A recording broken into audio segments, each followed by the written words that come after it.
Bismillahirrahmanirrahim. Assalamualaikum warahmatullahi wabarakatuh. Selamat datang di Papan Tulis Digital Ibu Widi. Hari ini kita akan membahas materi IPA kelas 7 Kurikulum Merdeka. Materi bab 4 yaitu tentang gerak dan gaya. Selamat menyaksikan. Ditonton sampai selesai ya. Pembahasan pertama dalam materi bab 4 ini adalah gerak. Jadi, langkah pertama yang harus kita pahami itu adalah apa yang dimaksud dengan gerak. Adik-adik pasti sudah sering sekali mendengar istilah gerak. Lantas, apa sih yang dimaksud dengan gerak? Apakah kita bergerak juga? Nah, gerak merupakan perubahan jarak dan atau posisi benda terhadap titik acuan yang dipilih. Ada banyak sekali contoh benda bergerak dalam kehidupan sehari-hari, termasuk kita. Kita sedang pegang handphone, jadi kita bergerak. Kemudian kita sedang menulis, tangan kita juga bergerak. Kita berjalan, berlari, kemudian ada seseorang yang mendorong meja, kemudian ada yang mendorong troli, ada mobil yang sedang melaju, ada banyak sekali contoh benda bergerak, baik itu benda mati maupun benda hidup atau makhluk hidup. Nah, benda bisa bergerak, pasti ada sesuatu yang menyebabkan benda itu bergerak. Apa saja sih yang menyebabkan benda bergerak? Nah, sekarang kita akan membahas lebih lanjut di materi gerak ini. Pada materi gerak ini, terdapat konsep dasar gerak yang harus adik-adik pahami dan jangan sampai tertukar ya. Yang pertama, adik-adik akan sering menjumpai istilah posisi, jarak tempuh, dan perpindahan. Apa yang dimaksud dengan posisi? Posisi adalah besaran yang menyatakan letak suatu benda pada waktu tertentu. Sedangkan jarak tempuh itu merupakan lintasan atau nilai lintasan yang dilalui gerak benda. Yang ketiga, perpindahan yang merupakan perubahan posisi suatu benda. Perpindahan. Nah, apa yang dimaksud dengan perpindahan? Lantas bedanya apa dengan jarak tempuh dan posisi yang sudah dibahas di konsep dasar gerak tadi? Nah, perpindahan itu merupakan perubahan posisi suatu benda yang hanya memperhatikan posisi awal dan posisi akhir saja. Jika sebuah benda kembali ke posisi semula, maka benda tersebut dikatakan tidak melakukan perpindahan. Perpindahan dirumuskan dengan persamaan delta X sama dengan XT dikurangi X0. Yang segitiga itu disebut delta ya, yang artinya adalah perubahan. X menyatakan posisi. Jadi delta X itu adalah perubahan posisi yang memiliki satuan internasional meter, disimbolkan dengan huruf M kecil. Sedangkan X0 itu menyatakan posisi awal, satuannya juga sama, yaitu meter. XT itu adalah posisi akhir, satuannya meter. Begitu ya adik-adik. Nah, Ibu Widi akan berikan contoh nih. Ada seseorang yang mau pergi ke sekolah. Di sini ada dua lintasan. Ada lintasan M dan ada lintasan N. Lintasan M yang berwarna abu-abu dan lintasan N yang berwarna hitam. Nah, lintasan M dan N memiliki perpindahan yang sama, namun jarak tempuhnya berbeda. Kok bisa? Nah,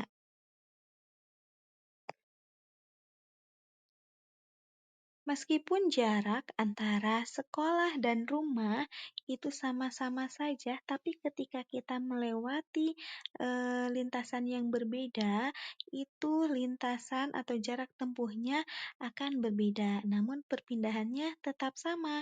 Coba perhatikan baik-baik. Menurut adik-adik, antara lintasan M dan N lebih dekat lintasan yang mana? Jarak tempuh yang dilaluinya lebih sedikit yang mana? Coba Perhatikan baik-baik. Ya, betul. Lintasan yang berwarna hitam atau lintasan N yang memiliki jarak tempuh yang lebih kecil dibandingkan dengan lintasan M yang berwarna abu-abu.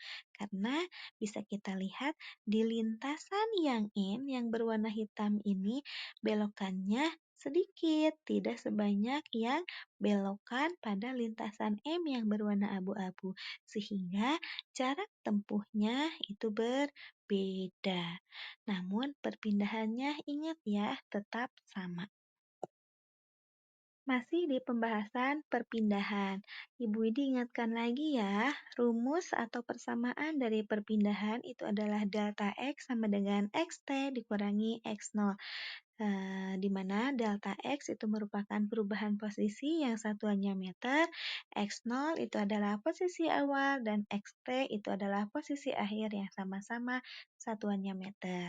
Perubahan posisi suatu benda yang hanya memperhatikan posisi awal dan posisi akhir itu disebut sebagai perpindahan. Jika sebuah benda kembali ke posisi semula, maka benda tersebut dikatakan tidak melakukan perpindahan adik-adik. Pada pembahasan perpindahan ini, atau nanti di pembahasan selanjutnya, adik-adik akan sering menjumpai sumbu koordinat kartesian yang ada sumbu X dan sumbu Y-nya, ada vertikal dan horizontal. Nah, selain itu, adik-adik juga akan bertemu dengan istilah yang ada di arah mata angin, dari mulai utara, timur laut, timur, tenggara, selatan, barat daya, barat, dan barat laut. Utara biasanya disimbolkan ke atas ya adik-adik, jangan sampai tertukar. Agar adik-adik lebih memahami antara perpindahan dan jarak tempuh itu berbeda, Ibu Widi akan berikan contoh di sebelah kiri. Ada rumah Nusa dan rumah Rara. Nusa dan Rara mau pergi ke sekolah. Ibu Widi kasih simbol rumah-rumah itu dengan simbol M dan sekolah dengan simbol N. Nah, Nusa dan Rara pergi ke sekolah. Jarak tempuh dari rumah ke sekolah itu ada 100 meter. Nah, jarak tempuh dari M ke N berarti dinyatakan dengan 100 meter. Kemudian perpindahannya juga sama, dari M ke N adalah sejauh 100 meter. Jadi dalam konteks ini jarak tempuh dan perpindahan nilainya kebetulan sama. Kenapa kebetulan? Coba kita ganti lagi konteksnya. Apabila Nusa dan Rara kembali lagi ke rumah karena ada sesuatu yang tertinggal, otomatis lintasan yang dilalui atau jarak tempuhnya yang dilalui adalah dari M ke N, kemudian kembali lagi ke M. Sehingga jarak tempuh dari M ke N, lalu ke M lagi adalah 200 meter. Sedangkan perpindahan dari M ke N, lalu ke M lagi, itu adalah 0 meter. Kenapa 0 meter? Karena jika sebuah benda kembali ke posisi semula, maka benda tersebut dikatakan tidak melakukan perpindahan. Ya, jadi 0 meter padahal Nusa dan Rara udah bolak-balik ya, tapi perpindahannya dianggap 0 karena posisi akhirnya ada di posisi awal. Begitu ya adik-adik. Selanjutnya kita akan membahas tentang gerak relatif. Apakah gerak relatif dan gerak semu itu sama? Coba kita lihat dari pengertiannya dulu. Sebuah benda dikatakan bergerak tergantung dari pengamat dan titik acuan yang dipergunakan.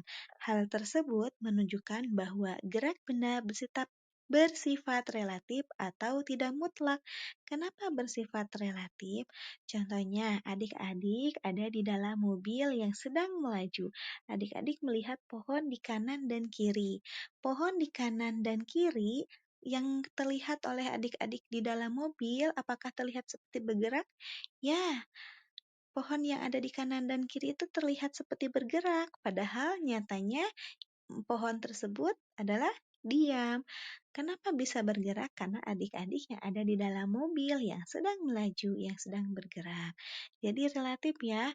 Kemudian adik-adik melihat seseorang yang di pinggir jalan mau menyeberang. Terlihat seolah-olah seperti bergerak, padahal tidak bergerak. Terlihat seperti bergerak karena adik-adik yang bergerak di dalam mobil. Begitu. Itu yang disebut relatif. Kemudian ada lagi, eh, ketika ada seseorang yang melihat pesawat terbang. Nah, orang yang di bawah melihat pesawat itu bergerak karena mengalami perubahan posisi. Sedangkan orang yang ada di dalam pesawat itu tidak merasakan dia bergerak karena dari tadi dia sedang duduk. Nah, itu disebut relatif. Jadi tergantung dari titik acuan yang dipergunakan. Lantas, apa hubungannya dengan gerak semu? Nah, jadi gerak itu karena relatif, jadi terbagi menjadi dua. Ada gerak semu dan gerak nyata. Gerak semu itu adalah benda yang sebenarnya diam. Namun oleh pengamat teramati bahwa benda tersebut seolah-olah bergerak. Kemudian gerak nyata adalah ketika benda benar-benar bergerak. Ya, begitu adik-adik. Contohnya, adik-adik melihat kereta yang bergerak. Betul nggak bergerak? Betul, kereta tersebut bergerak. Artinya kereta mengalami gerak nyata. Namun, ketika adik-adik masuk ke dalam kereta dan keretanya bergerak atau melaju, melihat pohon di sebelah kanan dan kiri dan pohonnya terlihat seperti bergerak, rumah terlihat seperti bergerak. Nah, itu disebut sebagai gerak semu karena terlihat seolah-olah bergerak padahal diam. Begitu ya adik-adik, semoga paham.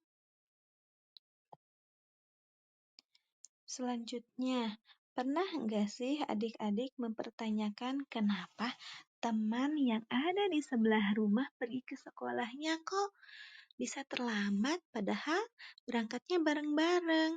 Padahal jarak dari rumah ke sekolahnya juga sama. Nah, ada pertanyaan mengapa waktu tiba dua buah kendaraan bisa berbeda, padahal berangkat di waktu yang sama. Nah, mungkin adik-adik ada yang menjawab karena jaraknya yang berbeda. Betul. Ada juga yang menjawab karena kelajuan setiap kendaraannya berbeda.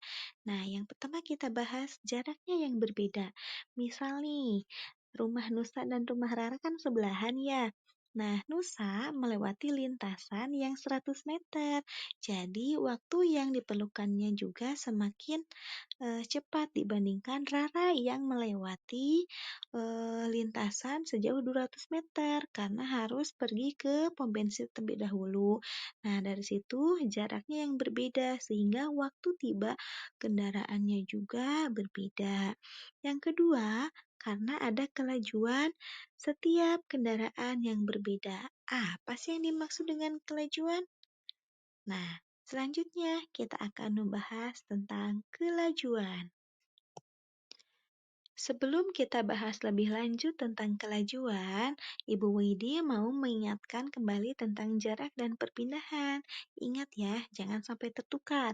Kalau jarak yang ditempuh suatu benda diukur dari seberapa jauh benda itu telah bergerak dari titik acuan sebagai posisi awal. Sedangkan perpindahan adalah seberapa jauh suatu benda berpindah dihitung dari titik awal acuan tanpa memperhatikan bentuk lintasan, apakah berbelok-belok atau lurus, apakah jauh atau dekat. Jadi hanya memperhatikan posisi awal dan posisi akhir. Jadi kelajuan yang konstan atau bernilai tetap adalah kelajuan gerak suatu benda ketika setiap bagian jarak itu ditempuh dalam waktu yang sama. Jadi dirumuskan dengan V sama dengan S per T. V itu adalah simbol dari kelajuan yang memiliki satuan meter per sekon, sedangkan S itu adalah jarak tempuh yang memiliki satuan meter, dan T adalah waktu yang memiliki satuan sekon atau detik. Nah, kelajuan rata-rata ialah kelajuan gerak benda yang menempuh jarak perpindahan tertentu, di mana tidak setiap bagian dari jarak itu ditempuh dalam waktu yang relatif sama. Jadi kita harus membuat kelajuan rata-rata dengan rumus atau persamaan V sama dengan sigma S per sigma T. Nah, V bar itu menunjukkan kelajuan rata-rata. Yang bentuknya seperti angka 3 itu disebut sebagai sigma. Sigma itu adalah jumlah. Jadi, kalau V bar itu kelajuan rata-rata yang memiliki satuan meter per sekon, kalau sigma S itu adalah jumlah jarak yang ditempuh, satuannya satuan meter, sigma T itu adalah jumlah waktu yang memiliki satuan sekon atau detik. Simbolnya S ya adik-adik. Biar adik-adik lebih mudah mengingat persamaan atau rumus kecepatan atau kelajuan. Nah, adik-adik bisa menggunakan rumus segitiga SVT, SVT, SVT, di mana kalau ke bawah berarti dibagi, kalau ke samping berarti dikali. Nah, kita mau mencari S, berarti V sama T-nya sebelahan atau atas bawah? Sebelahan, berarti kalau sebelahan dikali. Jadi S sama dengan V dikali T. Kalau kita mau mencari V, berarti tinggal yang tersisanya S sama T. S sama T kan atas bawah ya, berarti itu dibagi. Jadi V sama dengan S per T, dan T sama dengan S per V. Di mana S itu adalah jarak, satuan internasionalnya meter, namun selain meter ada kilometer, ada hektometer, ada dekameter, kemudian ada desimeter, ada sentimeter, ada milimeter. Ada banyak sekali satuan jarak, namun satuan internasionalnya tetap satu, yaitu meter. Dengan T itu waktu, satuannya jam, menit, detik. Tapi di sini satuan internasionalnya adalah detik, atau istilah lainnya adalah sekon. V adalah kecepatan atau kelajuan. Satuannya kilometer per jam, atau kilometer per menit, atau meter per menit. Dan yang menjadi satuan internasional adalah meter per sekon. Begitu ya adik-adik. Di persamaan sebelumnya, tadi ada istilah kecepatan yang sama-sama simbolnya V. Lantas, perbedaan antara kelajuan dan kecepatan itu apa ya? Kenapa harus ada dua istilah itu? Nah, kelajuan adalah seberapa cepat sebuah jarak ditempuh dalam waktu tertentu tanpa memperhitungkan arah, karena kelajuan termasuk besaran skalar atau besaran yang di dalam sains yang hanya memiliki nilai besar dan satuan saja, tidak memperhatikan arah. Sedangkan kecepatan adalah besarnya perpindahan per satuan waktu. Kecepatan adalah besaran vektor, yaitu memiliki nilai besar dan satuan, dan juga harus dinyatakan arah kemana benda tersebut bergerak. Dirumuskan dengan V. V-nya ada panahnya. V yang ada panahnya menyatakan arah. Artinya kecepatan itu adalah besaran vektor yang harus dinyatakan dengan arah. P sama dengan delta X per delta T. Di mana delta itu adalah perubahan atau selisih. Kita mencarinya dengan cara melihat posisi akhir dikurangi dengan posisi awal per T akhir, waktu akhir dikurangi waktu awal. Begitu ya adik-adik ya. Selanjutnya ada percepatan. Apa yang dimaksud dengan percepatan? Percepatan adalah besarnya pertambahan kecepatan setiap satuan waktu. Ya, besarnya pertambahan kecepatan tiap satuan waktu. Jadi ada kecepatan dan waktu ya. Untuk gerak dipercepat, beraturan nilai A-nya positif. Nah, percepatan kita simbolkan dengan A dari bahasa Inggris acceleration. A-nya pasti bernilai positif. Namun, apabila gerak diperlambat, beraturan, nilai A-nya pasti negatif. Nanti kita lihat di contoh ya.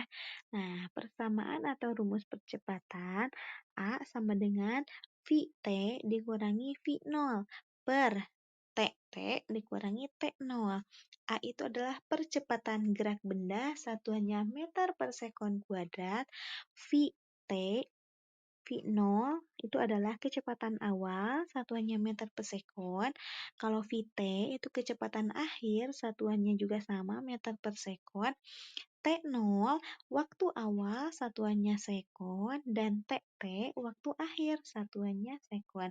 Benda yang bergerak dengan kecepatan konstan memiliki percepatan nol. Kalau kecepatannya konstan berarti VT dikurangi V0 nilainya sama, berarti hasilnya akan 0. Begitu ya adik-adik. Ternyata dari pembahasan gerak banyak sekali istilah-istilah yang harus adik-adik kuasai ya. Yang pertama itu ada posisi, kemudian ada jarak tempuh, ada perpindahan, ketiga itu memiliki makna yang berbeda. Kemudian ada kecepatan dan ada kelajuan. Setelah itu ada juga percepatan dan perlambatan. Nah, semua itu menyebabkan benda mengalami bergerak. Lantas, apakah ada faktor lain yang mempengaruhi benda bergerak? Ya, tentu. Faktor lainnya yang pertama itu adalah massa. Kemudian ada volume dan yang ketiga tentunya itu adalah kecepatan. Nah, massa itu contohnya apa? Ketika massa suatu benda ada yang besar, ada yang kecil. Kira-kira bergeraknya lebih cepat yang mana? Tentu yang massanya ringan, bukan massanya yang berat. Jadi massa mempengaruhi gerak. Kemudian volume. Volume itu bentuk ukuran. Apabila ada benda yang ukurannya besar dan ada benda yang ukurannya kecil, yang lebih mudah bergerak kira-kira yang mana? Tentu yang berukuran kecil ya, yang volumenya berukuran kecil. Jadi di sana mempengaruhi gerak juga. Kecepatan pun sama. Ada yang cepat, ada yang lambat. Itu mempengaruhi gerak suatu benda. Begitu ya adik-adik. Nah, setelah ini Ibu Widi akan berikan contoh dari materi gerak yang sudah adik-adik pelajari sebelumnya. Disimak sampai selesai ya. Contoh yang pertama. Contoh soal 1. Edisi mengendarai sepeda motor dengan kecepatan konstan 5 meter per sekon. Edisi melakukan pengereman akibat adanya jalan rusak selama 12 detik, sehingga kecepatan motor menjadi 2 meter per sekon. Hitunglah berapakah perlambatan yang dialami oleh Edrisi. Nah, apabila adik-adik ketemu soal seperti ini, langkah pertama yang harus ditulis itu adalah diketahui. V1-nya adalah 5 meter per sekon. T-nya adalah 12 sekon. V2-nya adalah 2 meter per sekon. Nah, V1 itu sama dengan V0, kecepatan awal. V2 itu sama dengan VT, kecepatan akhir. Yang ditanyakan adalah A atau percepatan. Tapi kita lihat nanti simbolnya di akhir, apakah A-nya itu positif atau negatif. Kalau A-nya positif artinya percepatan, kalau A-nya negatif itu artinya perlambatan. Nah, kalau sudah ditulis, diketahui, dan ditanyakan, tulis jawab. Pakai rumus A sama dengan VT dikurangi V0 per TT dikurangi T0. VT-nya berapa? V2-nya 2 meter per sekon. Dikurangi V0-nya berapa? Lihat itu. V1-nya 5 meter per sekon per. TT-nya berapa waktunya? 12 sekon. T awalnya kita lihat dari 0 sekon. Jadi 2 dikurangi 5 berapa? Negatif. Negatif 3 meter per sekon. 12 dikurangi 0, 12, 12 sekon. Jadi, kita sederhanakan minus 1/4, di mana kalau 3 dibagi 3 sama dengan 1, 12 dibagi 3 sama dengan 4. Jadi, apabila disederhanakan jadi minus 1/4 meter per sekon kuadrat, atau desimalnya adalah minus 0,25 meter per sekon kuadrat. Jadi, perlambatan motor yang dikendarai Edrisi adalah 0,25 meter per sekon kuadrat. Tanda negatif menunjukkan motor mengalami perlambatan, bukan percepatan. Oke, lanjut ke soal nomor 2. Soal nomor 2 yaitu seekor lalat terbang ke barat dengan kecepatan 15 meter per sekon selama 15 detik. Kemudian kembali ke timur dengan kecepatan 8 meter per sekon selama 8 detik. Tentukan kecepatan rata-rata dan kelajuan rata-rata lalat tersebut. Nah, seperti biasa, kalau ketemu soal seperti ini, langkah pertama yang harus kita tulis adalah diketahui. Yang diketahui di soal itu ada V1, yaitu 15 meter per sekon, yang ke barat itu loh. T2, 15 sekon, T2, T1, 15 sekon, kemudian V2 itu 8 meter per sekon yang ke timur, dan T2-nya adalah 8 sekon, ya. Nah, yang ditanyakan ada V yang ada panahnya dan V aja. Bedanya apa? V yang ada panahnya tadi apa? Yang besaran vektor, yaitu kecepatan. Kalau V yang gak ada panahnya itu kelajuan, artinya besaran skalar yang tidak memperhatikan arah, ya. Jadi kecepatan dan kelajuan. Kita jawab menggunakan rumus V sama dengan S per T. Ayo, masih ingat gak yang barusan Ibu Widi bahas? Yaitu tentang segitiga SVT. Kalau sebelahan itu dikali, kalau atas bawah berarti dibagi. Dari situ kita bisa tahu kalau mencari S, itu rumusnya V dikali T. Apa itu S? S itu adalah jarak. Nah, kalau kita mau cari jarak yang pertama, yang ke barat, itu pakai rumus V. 1 dikali T1. Nah, V1-nya berapa? 15 meter per sekon. T1-nya 15 sekon. 15 dikali 15, 225 meter. Sekarang kita mau mencari S2 yang ke timur. Berarti pakai V2 dikali T2. V2-nya berapa? 8 meter per sekon. T2-nya 8 sekon. 8 kali 8 sama dengan 64 meter. Begitu ya. Jadi, yang ke barat jaraknya 225 meter. Yang ke timur jaraknya 64 meter. Dari situ kita sudah tahu tuh jarak tempuhnya. Kita lihat waktu tempuhnya totalnya berapa. T1 ditambah T2. T1-nya 15 sekon, T2-nya 8 sekon. 15 tambah 8, 23 sekon. Kemudian jarak tempuhnya berarti S1 yang ke barat ditambah S2 yang ke timur. 225 meter ditambah 64 meter sama dengan 289 meter. Kemudian perpindahan yang pakai rumus delta X sama dengan X akhir dikurangi X awal. X akhirnya berarti X2 dikurangi X1 sama dengan berapa? 225 meter dikurangi 64 meter sama dengan 161 meter. Nah, untuk mencari kecepatan, rumusnya adalah delta X per T. Kecepatan ingat yang ada panahnya. Kalau kelajuan yang tidak ada panahnya, rumusnya S per T. Kalau delta X itu adalah perpindahan, kalau S itu adalah jarak tempuh. Jangan sampai tertukar. Jadi kalau V kecepatan itu sama dengan delta X per T. Delta X itu adalah perpindahan per waktu. waktu tempuhnya. Perpindahannya 161 meter, dibagi waktunya 23 sekon. 161 dibagi 23 sama dengan 7 meter per sekon.